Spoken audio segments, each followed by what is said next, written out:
menggunakan fungsi manajemen dan SWOT. Fungsi manajemen dan SWOT. 1. Planning atau perencanaan. Planning merupakan proses definisi tujuan dari organisasi atau perusahaan, pembuatan strategi untuk mencapai tujuan, serta pengembangan secara aktivitas organisasi. Tahap perencanaan sangat penting dan tidak boleh dilewatkan. Fungsi perencanaan bermanfaat untuk meminimalisir risiko atau kesalahan yang mungkin dilakukan dalam kegiatan organisasi. Perencanaan juga bermanfaat untuk memastikan jika visi dan misi perusahaan sudah sejalan dan searah dan tujuannya. Berikut contoh perusahaan A bergerak di bidang penjualan pakaian. Perusahaan ini dibentuk dengan tujuan memperoleh profit dan mengenalkan produk dalam negeri. Strategi yang dilakukan adalah memaksimalkan promosi dan memilih bahan kualitas untuk pakaiannya. Perusahaan A juga menentukan desain pakaian, warna, dan bahan yang diperlukan. 2. Organizing atau pengorganisasian. Pengorganisasian adalah proses menyusun atau menentukan sumber daya organisasi untuk mencapai tujuan perusahaan.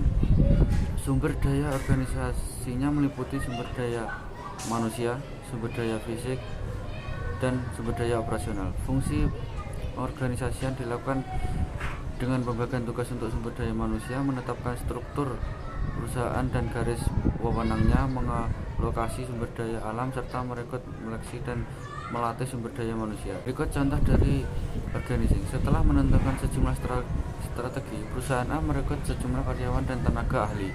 Perusahaan ini juga mengelompokkan karyawan ke bidang mana saja yang diperlukan, seperti penjahit, definisi pembelian bahan, definisi promosi, dan lainnya.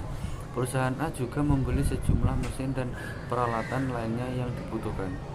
Berikutnya 3. Evaluating atau pelaksanaan. Evaluating atau pelaksanaan merupakan proses penerapan atau implementasi dari sebuah rencana, konsep, ide, serta gagasan yang telah dibuat sebelumnya untuk meraih tujuan bersama. Dalam implementasinya, wajar jika ditemui beberapa kendala, namun ada pula yang langsung sukses dan berhasil.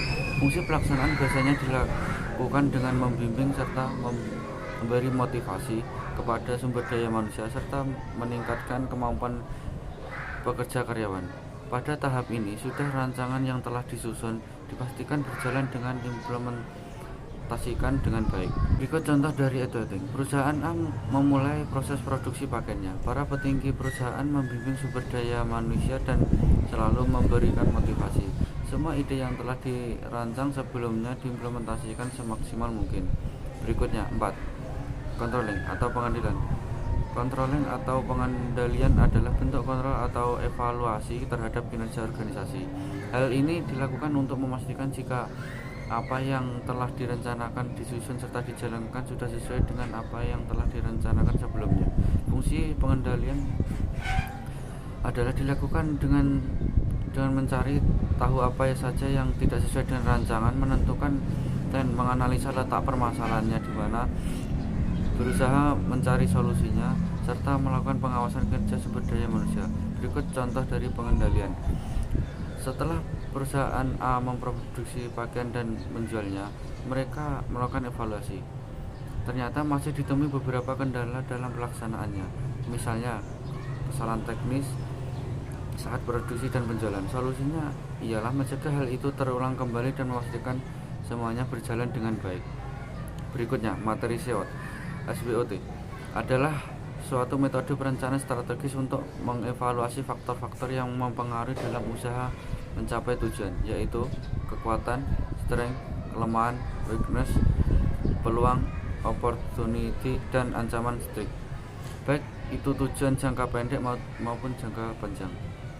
Berikutnya, tujuan SWOT antara lain: 1. Menganalisa kekuatan, strength. Memperkuatnya, poin pertama tujuan SWOT adalah menganalisa dengan seksama tentang kekuatan perusahaan sebanding kompetitor sekaligus cara untuk mempertahannya. 2. Menganalisa kelemahan, weakness, dan mengurangi dampaknya.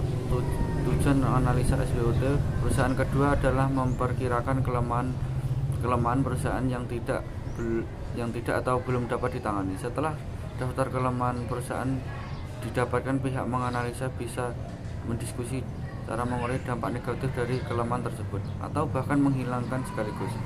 Yang ketiga, menganalisa sumber ancaman string. Poin ketiga tujuan SWOT adalah menganalisa secara mendalam sumber-sumber ancaman yang berpotensi muncul dan menimbulkan dampak negatif bagi bisnis. Berbeda dengan kelemahan atau ancaman, dalam analisis SWOT sifatnya yang masih kemungkinan terjadi. Berikutnya 4. Menganalisa potensi atau opportunity. Poin terakhir dari tujuan SWOT adalah membuat analisa penuh tentang potensi-potensi perusahaan di masa depan dengan membuat masukan tentang bagaimana cara mencapainya. Sifat potensi dalam menganalisis SWOT sama seperti ancaman, yaitu sesuatu yang belum terjadi tapi bisa menjadi kekuatan jika diusahakan. Berikut manfaat analisis SWOT. 1. Membantu dalam proses pengambilan keputusan.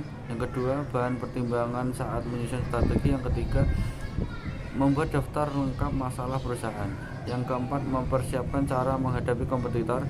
Yang kelima, meringkas kondisi perusahaan dalam satu analisis. Berikut contoh SWOT tentang kafe. Yang pertama, strength. Kualitas kopi yang digunakan merupakan yang terbaik dari petani lokal.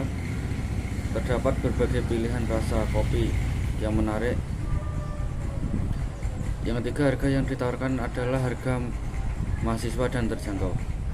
Berikut yang kedua, weakness. Kurangnya kemampuan untuk menyediakan bahan baku kopi unggul karena harus menunggu dari petani. Yang kedua, modal besar untuk membeli bahan dan sewa kedai. Yang ketiga, sulitnya mencari pegawai baru yang sesuai atau standar. Yang ketiga, opportunity. Tingginya tingkat konsumtif terhadap kopi pada kalangan mahasiswa. Yang kedua, media sosial memudahkan promosi dan interaksi antara pelanggan dan kedai kopi.